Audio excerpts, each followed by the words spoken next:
Let's start from the very beginning of your day. What was it like for you two seeing your son walk out onto the mound at Omaha, Nebraska for the Men's College World Series to pitch a game? Oh, it was great, you know. Him coming out walking in the Arkansas uniform. Always wanted to play for him, always wanted to pitch at the World Series. He got his chance and he lit it up.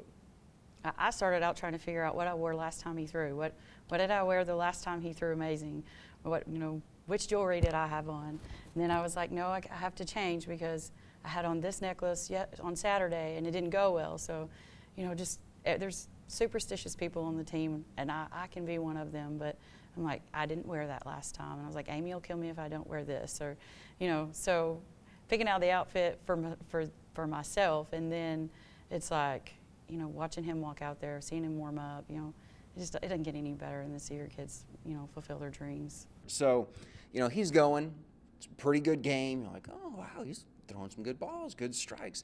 At what point did you two start going, boy, he might do this? I was watching no-hitter for a while, I wasn't keeping up with the strikeouts, really. I mean, I really didn't know how many he had. I was keeping up with a no-hitter, and I kept on looking at the board, and thinking, oh, man, this dude's got a chance, I think his best friend was sitting beside me. I think he told me that was either 12 or 13 strikeouts, and he goes, he's going to break his own record. And that's when I got to thinking, well, no one's been on base yet. You start thinking about it then. I think in the back of my mind I knew, but my heart was like 150, 160. My watch was telling me to calm down.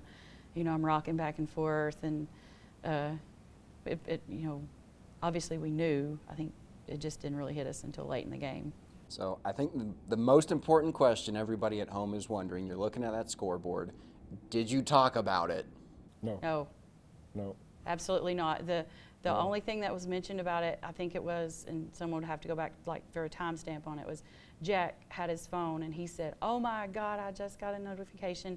ESPN just tweeted it out that he had a perfect game going. And then that had to be in the 8th, right before the 8th, because the first batter of the 8th when he hit, right? Is that right? Yeah. Yes. Yeah. Our reaction was captured on camera too. So. As they always tend to do, the ESPN cameras did find you two eventually, and so we kind of got to ride the emotions with you as it was going, from losing the perfect game to that final out. Just walk us through, because it really was sort of the spectrum of emotions from you two. Walk us through what you were feeling as it was getting closer and closer and closer. Well, I thought he was done after the 8th. I got up, I went to the bathroom, I came back, and they were like, hey, they've got to let him go back out. And I'm like, he's at 100 pitches, he's not going back out. So I was calmed down at that point.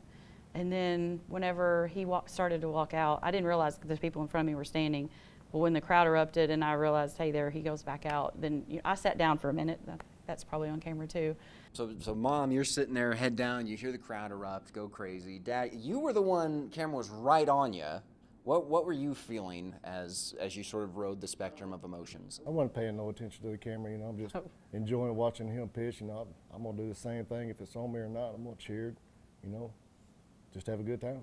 What were you feeling as you were watching him pitch? Forget the camera. What was going through your head? He told me to shut up.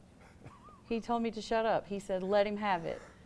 He said, he is fine. Let him have it. So, Mom, you're quiet. You guys are probably nervous anticipation. You're 2 outs, 9th inning.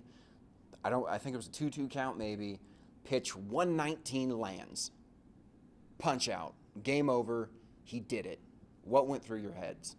Man, I was just jumping up. I was happy for him, To do that on the biggest stage, in college baseball was just awesome, Kia's dad was sitting behind me, we'd been going back and forth all day, When we done it, we just grabbed each other, enjoyed it. It was awesome. I just wanted to get to him and get down there so that I needed to make eye contact with him, at the very least, because he's used to us being right behind the dugout. We're at Baum, and we were kind of way up high and here, and I just needed to see him. So, and I didn't get to until we got back to the hotel. He got to see my husband, and then he got to see his girlfriend and Jack. And they told me, he walked up and said, where's my mom? And I had gotten stuck in the crowd trying to get down there to him. So I just wanted to see him. So then I guess we'll go in order here. You saw him first. What was the first thing that you said to him? Then obviously, what was the first thing you said to him when you finally did get to see him? Well, he come walking down through the dugout, and I was kind of leaning over. didn't really get to say much. He just tossed up the game ball to me, you know, said, you know, happy late Father's Day. You know, and that kind of choked me up a little bit. It was great, you know. I cried. I don't know that I said much other than that I was proud of him. I mean, I got to hug him when he got into the lobby. I did move some children out of the way, though, because they were trying to get to him. They were like, and then there was one older boy who's, I need a picture, and I'm like, I'm going first. So. Mama gets first rights, of course. I can't believe you didn't fight your way through the kids to get to him at the field. Well, I mean, they swept him away very quickly. I mean, a lot of things I think he had to do.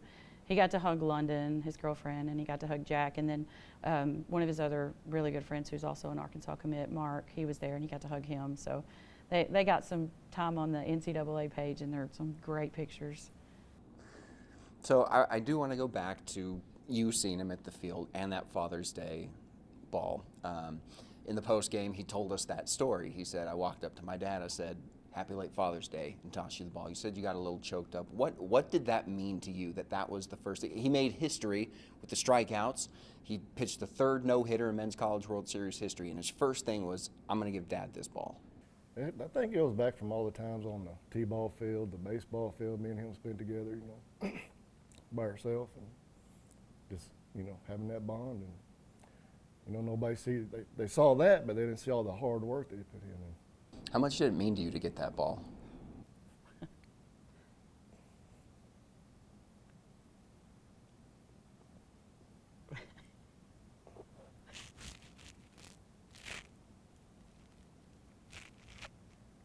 Where's Charles Davalon when you need him? You got the hat, you can pull the DVD. Yeah, it was great. Yeah. That's what I thought. I can't even imagine that, and so that kind of leads into my next question here. What is it like being a parent and watching your son, who you know how much work he's put in behind the scenes? What is it like watching him do that on the biggest stage of college baseball, the strikeout record for a 9-inning game, the third no-hitter in Men's College World Series history? What's that like as a parent? It's what dreams are made of. I mean, it's every kid that's out hitting, you know, rocks with a bat in the yard. That's what they dream of, you know. And there's a small percentage of kids that even get to this level, let alone get to that moment in their career. And I mean, I don't know how you top it. I mean, for your career with Arkansas, you won at home. Your last game was not at Arkansas. You got to go ahead and come, you know, to Omaha. And for him, I mean, it's everything to see them, you know, just check that off the list, you know, go to that next chapter of life, and that's where he's headed. So. And I know you said you spent all that time with him, you know, empty softball fields, empty baseball diamonds. You know, what's it like for you to see him knowing the work that he put in? Oh, it's great. You know, when he done this, you know, representing Arkansas, he'd always wanted to go there, and he come out and, you know, put on a show for him. It was great. I'm not sure that it can adequately be put into words, but how proud are you of Gage? Because, I mean, when you really think about it, any time that there is even a mildly good pitching performance in the Men's College World Series, the name Gage Wood will forever be associated with that. It's great, man. It's awesome, you know. That's just showing all the hard work and the hours that people don't get to see and put in. And, you know, working with Hobbs has been great. He absolutely loves Coach Hobbs, you know. And now when they say College World Series, his name's going to be there. It's great. Well, for me, I mean, I'm happy. I'm happy he had the no-hitter. You know, all the accolades that he's, you know, earned over the years mean a lot. But as a mom, after the game was over, going over to Connor, his friend, you know, someone he's trained with. He didn't get to play high school ball with him, but they've trained a lot together, and they've done a lot in the off season. To see him go over there, and you know, as he put it, you know, I'm happy my team won. They're sad their season just ended, but I was going over there. So I mean, that means as much to me than, you know, as his name getting written in that record book. I mean, believe it or not, it does. For how old the game of baseball is, to know that your son etched a legacy that is going to live on forever. Nobody can take that from him. I mean, he achieved what all of humanity wants, immortality. I mean, what does that mean? Like, have you processed that? Have you thought about that at all? Like, what are your feelings with that? No, I mean, I think we're just still, I don't know, we're still riding that high right now. We're just trying to figure it all out, you know, what he just did. And, you know, we can't turn on our phones, basically. Nothing social media wise works. It comes on and then it like glitches or whatever, because we're getting so many notifications, and, you know, a few texts will come through, the people that I recognize, and they're like, do you realize what just happened? And I'm like, you know, it's amazing. What would it mean to you to see him win it all, hold up that first championship trophy in Arkansas history, and know that it kind of started with his performance in that game? Oh, it'd be the biggest Hosier's yell you could find.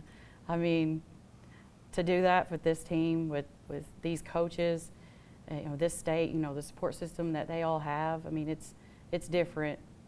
It's not. We've had amazing seasons, amazing families. You know, we miss them. It's sad. It's kind of sad to be here without Hagan and Peyton and Tavian. You know, all those guys. It's kind of sad to be here without them. But at the same time, it's a different bond that these kids have. So, I mean, they have what it takes. And if this is what it takes to spark it, if he doesn't get to throw again, if this is what it takes to get the championship, I mean, I'll take it. Well said. I mean, I can't see anything better than that. Yeah, it's great. You know, it's great. I would stay home to win it all.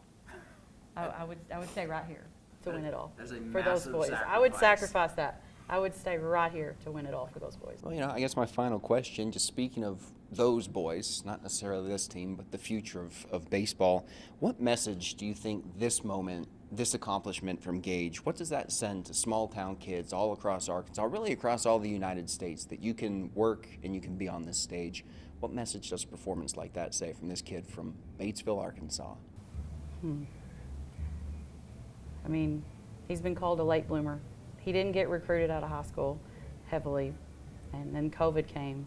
So when he actually started to develop into the body that college coaches look for, you know, he'd been putting in the work, and he got that physique, and, you know, the velo kicked up. COVID, it hit, so it shut us down. You know, he was originally committed to go to K-State, and kept in touch with Coach Hobbs, and he just kept working and, you know, knew that door was open. And, you know, kids just don't give up, because, I mean, and you guys seen him fight through the bullpen, fight through everything that has happened to him since he came here. And, you know, look at him now. Yeah, you know, a lot of times his friends would be gone on the weekend, you know. When he'd have a ball tournament, he'd always want to go with his friends to the lake or something. He'd always be out there on that ball field just getting better, you know. Just work. Don't stop working. Believe in yourself. Yeah. What do you think of work ethic that message sends to other kids, that they can do it? Yeah, they definitely can do it. I mean, you got to sacrifice a lot. I mean, there's a lot that he didn't get to go do when he's coming up as far as the lake or stuff like that. But he put in the time. We put in the work. We'd drive during the week, go work out with Mosley, Evan Lee. You know. An hour and a half from the house, he'd go do a bullpen with Evan Lee. We'd drive an hour and a half back and go to school the next day, you know. It takes dedication, but hard work and dedication. And It's not for everyone. results. Yeah. I mean, you got to buy in. Well, I think, what is it, the price of greatness is paid up front, I believe is what it is. You two have been more than generous with your time. Is there anything that I missed, or anything that you feel that people should know about either Gage, the performance, anything at all that maybe that I didn't touch on? I mean, Probably he had a not. lot of, you know, family and coaches up here. He did. 3 of his high school coaches come to see that yesterday, and they were really pumped and they were really excited. Yeah, it was great. Yep. I don't think so. I mean, I can't think right now.